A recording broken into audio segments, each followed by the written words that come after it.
And also like facial expressions. Yeah, exactly. All right, so that's awesome. That's what women want. So what do you think men want in women? Okay, well, first of all, utmost importance is confidence. I've heard that from countless men, whether it's when you're out with your friends or with him in a relationship or in the bedroom even. Confidence and feeling good about yourself. If you're insecure, like let's use the bedroom for example. Sure. This is something that somebody was telling me the other day. They said they hooked up with a girl and it wasn't even that the sex was bad essentially, but it was just the sex was so bad because she was very insecure that while they were having sex they could feel and sense all of her insecurities and it totally took away from the sensuality of it. Yeah, I fully agree. Oh, sorry. And when you feel good in your own skin and you feel sensual and sexy, that turns a man on more than anything.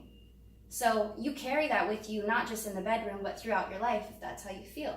So when I walk around, I always feel sensual and soft and, feminine. And that's something that men like. Men also like a girl that's, men do like a girl that's confident and assertive. Most men, at least. Sure. Maybe not ones that are insecure themselves, but the type of guy that you want to be with. Yeah.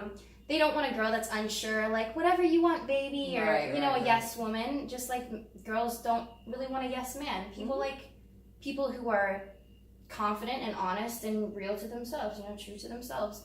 But the difference between being assertive and aggressive is, you have to still be feminine. You still have to be a woman. So you can be powerful, but still soft. You know what I mean?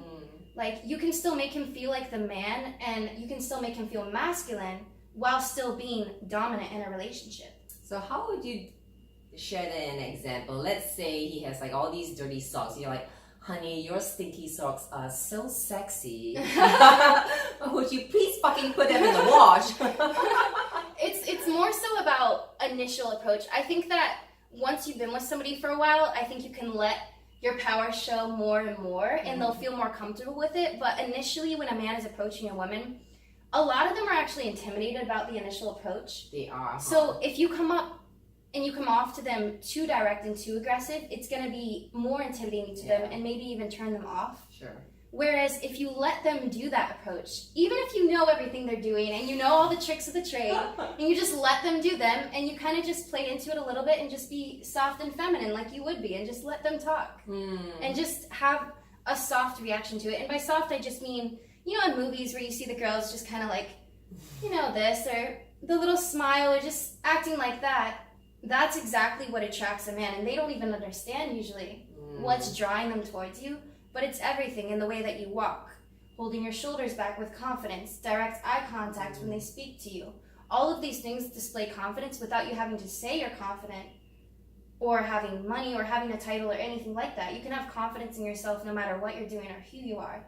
And you can show everybody that without even opening your mouth, just by giving them direct eye contact and holding yourself in a way that's confident. Right, so chest out and look them in the eyes. Yes, exactly. But you mentioned an interesting point, because I've been learning about this thing called polarity, meaning there's a masculine essence and a feminine essence. Yes. And you're attracted to the other, right? That's why even if it's a gay couple, there'll be one that's more masculine and more feminine. Exactly. And so these days, with women having to work and being in our masculine is kind of taking away from that natural sexual attraction between men and women. And so it's important for us women to bring out that femininity. Exactly. And tap into that for ourselves too, because I think it makes us feel good. It does. I really think, if you think about it, like when we get all dolled up and we go out, we just feel great. We feel sexy. We feel beautiful. You don't need to do that every day, but dress in a way and feel in a way that makes you feel feminine and beautiful and sexy in your own skin. Right. It's so important,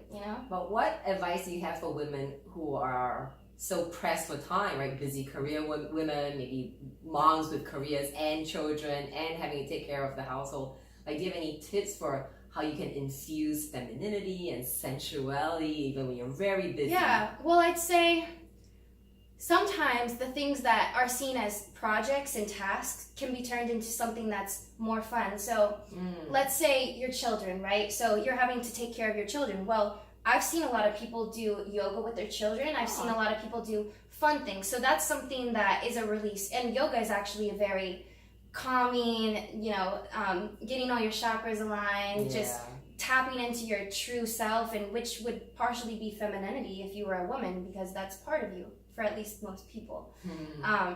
So some of those things you can do with your children. Let's say you have a daughter, you can do spa day with her, get dolled up, take some time to yourself. It's always important to take care of yourself. So true. Because the minute you stop taking care of yourself, you can't take care of other people as well, and you're just gonna feel not as happy, whole, and satisfied. Totally So you really have to always make sure that you're taking apart some time in order to do that. Yeah. And if you're married, you got to make sure that you keep up the romance as well. It's so important that you find a day that you guys can, have a date, or you know what I mean, and just have some private time together where you connect again on that romantic level, and it's not just about work and bills and changing dirty diapers. So speaking of dirty diapers, so back to how would you be soft yet confident or firm with a guy who's misbehaving? Like, how do you address to, say, a boyfriend? I know exactly how to answer that. So men don't react well to emotion, especially assertive. Like if I was asserting my negative emotions on a guy, right? So if I was like, oh my god, I can't believe you did that, or you're such an asshole, they don't react very well to that. So girls might think that they're getting somewhere with that, or they might think that at least he knows now that I'm not okay with that. Well, he probably already knew. And honestly, if he didn't, then you reacting like that doesn't help at all. Right. The best way to be about it is extremely logical, because most men are logical creatures. Right. So just approach it in a very, very calm, logical way. Just like I did earlier. You just discuss things, because if you do realize that within the discussion, he either did something that you just don't like at all and you cannot live with, then you'll decide, okay, we should go our separate ways. But very applicably, you don't have all these arguments where you're screaming at each other and you're having all these issues. And I learned this in this seminar that I went to that was just like a growth seminar and self-understanding and everything like that. And what it was talking about is most people, when they approach somebody, when they're already upset with them, they already have a preconceived decision of why that person did what they did, or what was their intent behind this or that, and what they're going to say to them. And if you already have that preconceived idea, when the person speaks, you're not really listening. You might hear them, but you're not listening. So you'll just keep going back and forth, and forth. And the fact of the matter is, even if they're lying to you, going back and forth doesn't get anything anywhere. You sit down, you say, hey, I'd like to tell you that when you did this, it made me feel this type of way. Now, explain to me, is that your intention, or what your intention was? I'd just like to hear it. That brings out the truth. Wow. Because if they're lying, they have to quickly think on their feet. And not everyone's an improviser. Exactly. And you can usually see through that. And if not, then you'll just get to the actual fact of the matter, and it will be like that. And I did witness her arguing with her boyfriend right before this podcast. I was like, oh no, the podcast is now canceled. This is not gonna happen. They're gonna go at it all day. No, it was resolved in 20 minutes. And at the end, he was like, you know what? I'm sorry. I love you. I'll do anything for you, and I'll do better. And he came in with a problem with her. Yep. So that's pretty cool to see. Yeah. So it's all just about communication and trying to go with logic rather than emotion. I don't mean ignore your emotions. I just mean don't let your emotions overwhelm you or control the way that you behave. Yeah. It's just like people would say, don't let your anger control you. Well, don't let any emotion control you. Right. Even overwhelming feelings of being in love with somebody. You still have to keep a level head and be like, okay, I feel this way, it feels great, but I still have a career, and I still have friends, and I still have my health. Oh my god, okay, by the way, she's only 23. This level of maturity and not get overwhelmed, even at my age, and I won't reveal it, but even at my age, which is definitely older than her by quite a bit, I would still get overwhelmed by all this lovey-dovey feeling and forget that I have this career and a family and I left food on the stove, I forget everything. So how is it just naturally wired in you, or do you have to train yourself to be more level-headed when you're in love? I think I trained myself to do that way. Train yourself. And then I think once I became that way, it felt so much better that it just became part of me. Because it feels like you're in control of yourself. It's all about tapping into your emotions and then figuring out who you are as a person, how you are, what you like, and everything about yourself. And then once you understand yourself, you can control your emotions so much easier, because when you feel a certain type of way, you understand why you're feeling that type of way, what upset you, or what's driving even like love. Like, okay, I met this guy, he's great, I feel all these feelings, but you just have to always be logical and understand these feelings aren't always going to be as strong. Maybe they'll maybe turn into something else. Maybe they'll manifest into something larger or lesser or nothing at all, you know? Who knows? But I guess it's just always like, you just always remember that it's not the end of the world, that there's a lot of fish in the sea, and that it might not, like, some sharks too though. Yeah, that's very true.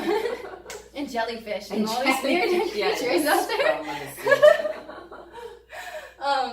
But it's just important to always remember, you know, like, although this might feel right and this might feel like the best thing that's ever happened, if it doesn't work out, it's not the end of the world. Right. And you could feel that way again for somebody else. Especially if you leave your heart and your mind open to connecting with new people. Right. You know? So is that how you train yourself, by logically telling yourself Yes. these things as you're falling in love? Yes. Yeah. And like I said, the more you practice it, the more it just becomes naturally part of you. Like, I don't have to tell myself that anymore. I see. Because I just know that. And I know that I've been at that point before where I felt like this was it. Like, I was with a guy for 6 years, and 6 years. we thought we were going to get married. And, you know, we were young. We got together at 18. We stayed together till I was 23.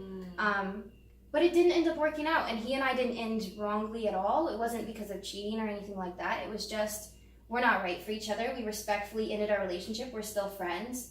But it was just, you just always have to be aware of, like, this isn't necessarily the end, you know? Even when it is. Wow.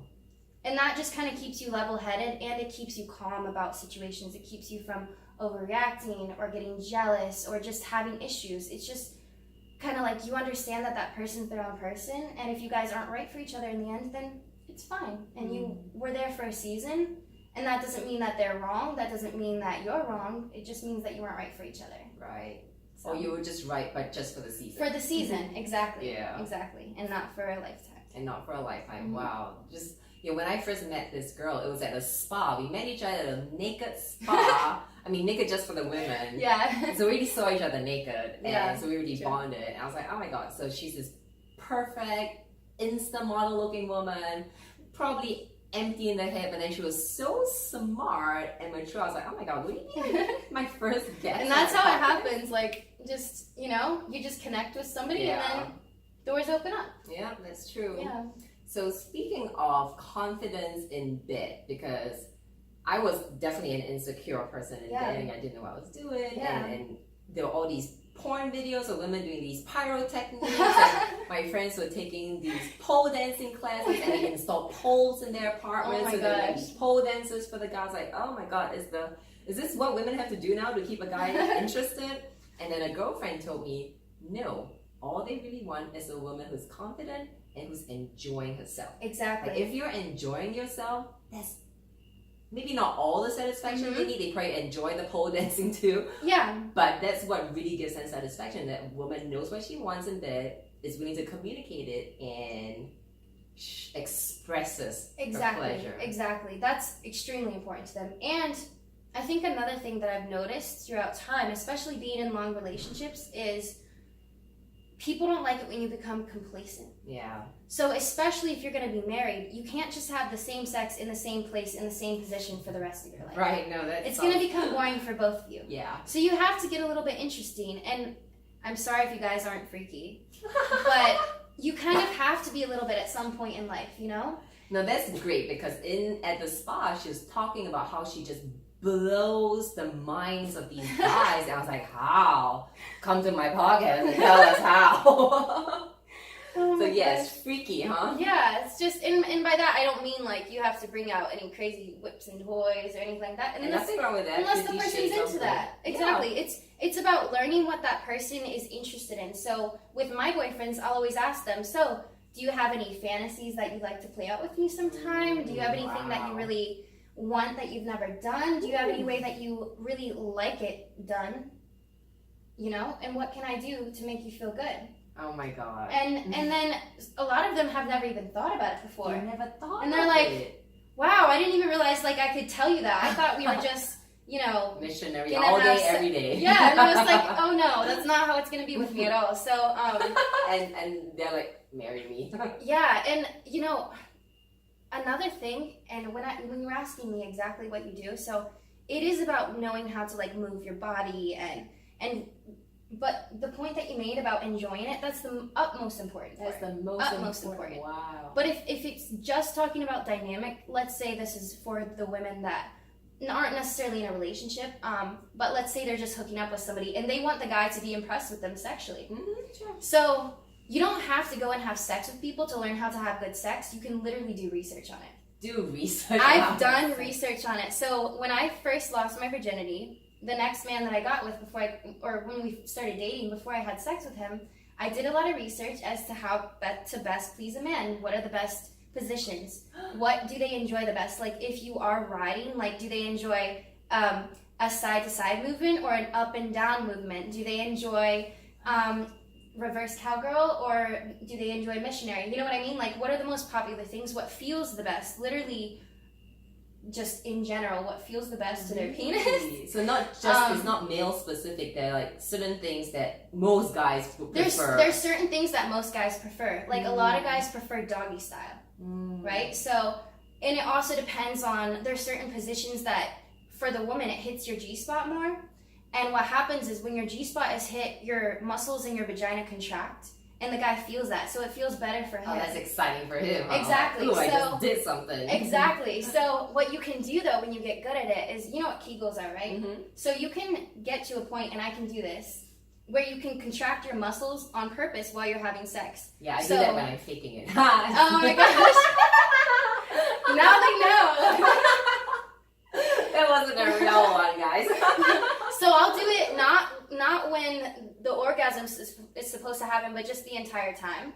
So you do it the entire time. You're contracting your muscles the entire pretty time. Much. Isn't that tiring? It actually makes me feel better. Oh. So when your vagina gets used to it, I guess. Like 2 minutes and fine, you know. But well, it's not like the entire time, but it's most of the time. You know what I mean? And it's also, they can feel when I do it. So I'll kind of like look back and like contract it, and that's such a turn on. Yeah. Oh, it's you like, mean look at them in their eyes and contract? Yeah. Like let's say they were hitting it from behind, and oh. you just look back, and then you like contract, kind of give them like that sexual look and contract it, and they know, and they're just like, because they can feel it, you know. I have got to try this. Okay, so it's doggy style. Look back, contract. Yes, exactly. I just felt like an aerobics, an aerobics instructor. Yes. Doggy style, turn back, contract. And again, and doggy again. style, turn back, contract. One more time, ladies. Exactly, and you can do it in a pulsating way too. I mean, you can get very inventive, where you like contract, like that, and it feels like they could not even be going in and out, and they would be able to feel your muscles squeezing their dick. So, like, just speaking about sex, that's one thing that men really like. Talk about power, right? I have the power to just really grip your dick. Exactly. Like, you're not just having sex with me. You're not just fucking me. I'm fucking you too. Didn't we talk about this thing where there was some insect or an animal? Oh, the doggy fucking. Oh my gosh. Okay. Totally different subject. Totally different subject. So, I personally. Not really that different because the female vagina. Oh, okay. Right? So the power struggle. Power. Okay. Yeah. So I personally have at least tried to breed animals before with my own dog. She's a Shiba Inu. She's right here, Bella. Well, she's sleeping. You want to guest appearance on a podcast? Yeah. Come over. I'll get her. Hi. Aww. So this is Bella, and she has tried to have babies before, but was unsuccessful, unfortunately. And she still has a little boyfriend. He lives up the street from her. A little boyfriend. The interesting thing about dogs is they don't just go and find each other and have sex. They romance each other first. They romance each other? I never knew that. So they also only have a certain time period when they can have babies. So dogs, female dogs, only get their period 2 times a year. Oh, how lucky. They get it for about a month. I want to be a bitch. I know, right? Said no woman ever. No, I'm just kidding. So basically, they get their period 2 times in a year, and there's only a week period of time in that time, maybe 2 weeks, but really just 1 week when they're really fertile, and they'll accept a mate. Oh. So otherwise, they'll attack the mate. Really? Mm-hmm. So it has to be at the perfect time, otherwise the female will not let the male dog have sex with her, and if he does, then he could really get injured. So when the male romances the woman, he kisses her, and he was licking her, and he was laying next to her, and he kept going up to her over and over and over again, and then finally she like curled her tail up and she like started scooting her butt towards him, kind of like we do when we're like snuggling in bed with a guy and we like scoot our butt towards them, like, yeah, I want to have sex. Like get the message. That's how you let your boyfriend know you want to have sex. You like scoot your butt up against. Yeah. Or sometimes I'll just like lean over something and just like look back at him, and he'll be like, okay, it's about to go down. That's the preliminary version of the doggy style turn and squeeze. Exactly. So, interesting fact though, when the male dog is having sex with the female, so when you see 2 dogs having sex, they're thrusting a lot, and you think that whole time they're having intercourse. But really, the male dog is thrusting to just try to get his penis inside her. As soon as he gets it inside her, it locks in, and there's something that swells up called the bulbus, which is at the base of their penis, almost like the man's balls, but it's like part of his penis, and it swells up inside of her, so they get locked. And what they do is he like maneuvers his butt over her and turns to face the other way. So they're facing, their butts are attached and they're facing out. But what happens is, in this lock, the female dog can really injure the male dog, because if she runs or she gets upset or pulls in any way, she can rip his penis off. Right. So you have to be really careful. And when she did it, she was scared because it was her first time and it was his first time. So they both freaked out. They lost their virginity to each other, and they both freaked out. And so I and my ex-boyfriend at the time had to go and like hold them and calm them down while they're having sex, and it was the most awkward thing, but it was very interesting. And it was just like, she was just like freaking out, and I was like, it's okay, like holding her. She's trying to run. He's like, my penis is getting yanked, like freaking out, and it was crazy. Oh man, but that's what you could do to a guy's dick too. Once you have them in that Kegel vice grip. Careful, fellas. If you don't mind me that Prada purse. Oh my gosh, yeah. Oh my goodness.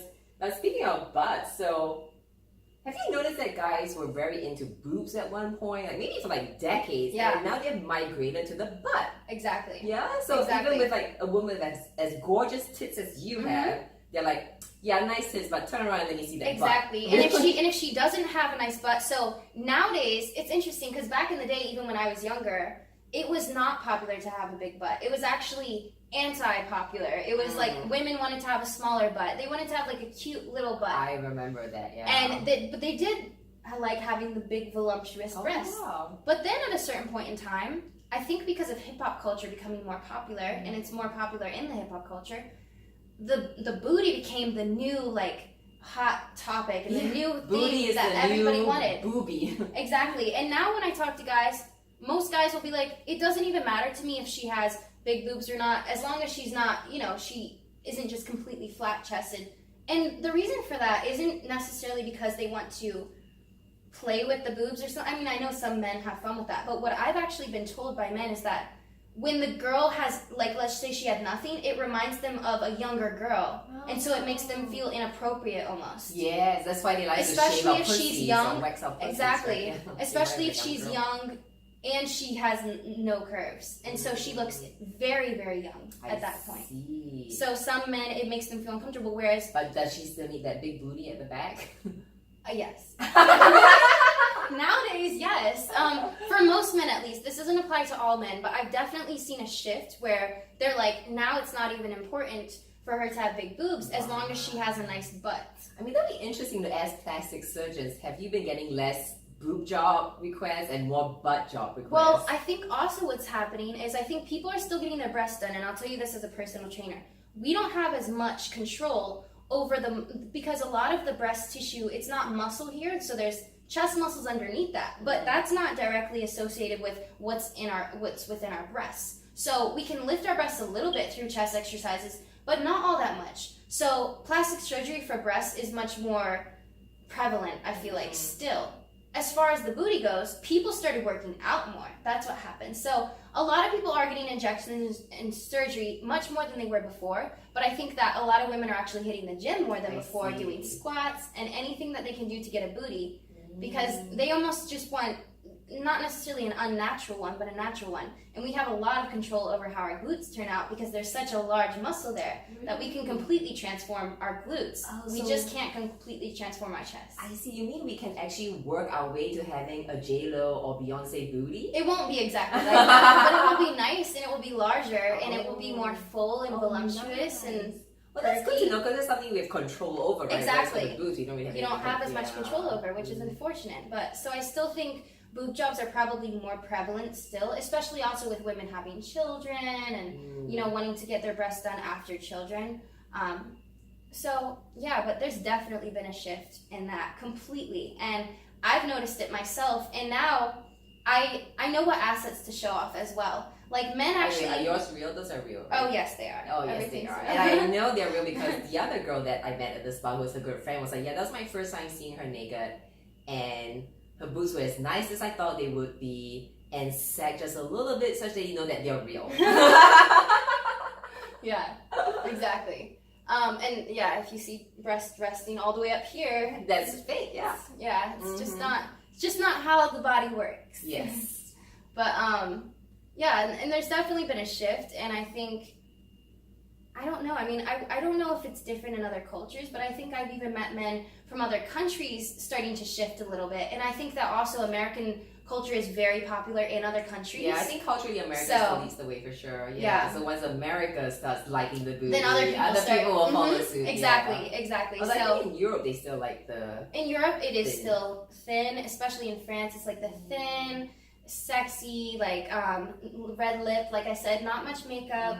Although most men don't like the really heavy face of makeup. Not in France, right? Or in general. In general, and I'll tell the women in the audience this. So, as much as we love to do like this full lavish face of makeup with all this crazy eyelashes and eyeliner and eyeshadow and contouring our chest, if you're doing it to attract a man, I would say, in my own personal experience, because I have a lot of male friends, they do not like that.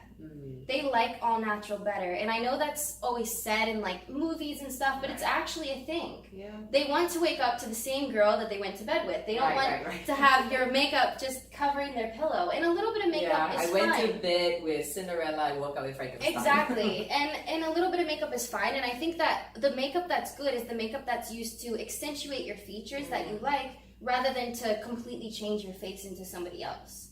And you have to understand that when men see you, they can see all the contouring and all the makeup. They can see the layers. They'll talk to me about it, and they're like, oh my goodness, like this girl, like this, or she was beautiful, but she had so much makeup on that it just completely turned them off. Wow. So a little bit of makeup, more natural is better. And I think the older we get, the more we go for that look. I think so too. Yeah. So when I was younger, I definitely wore heavier makeup. But I'm sure the men will still attract. Oh yeah, right? I never wore that heavy of makeup. Oh, okay. But even if I did, I did get comments when I had heavier makeup on, like, I like you more all natural, or I like you, you know what I mean? Because it's also, it's I don't know, it's hard to explain. It's like this clean aesthetic appeal. It's also like, they also are thinking about them being with you and them touching your face and them kissing you and all these things. And they don't want to just wipe your face off. Wipe your face off. So it's just, and I think it's great for pictures because it looks amazing in pictures. And I think if you know how to do it in a way that just looks perfect, then go for it. But I do think that there'll still be a large section of men that prefer a girl that's beautifully all natural versus a girl that's just really made up. Yeah. Oh, that's Sarah. Oh, that's Sarah? Let's see how this went. Hello?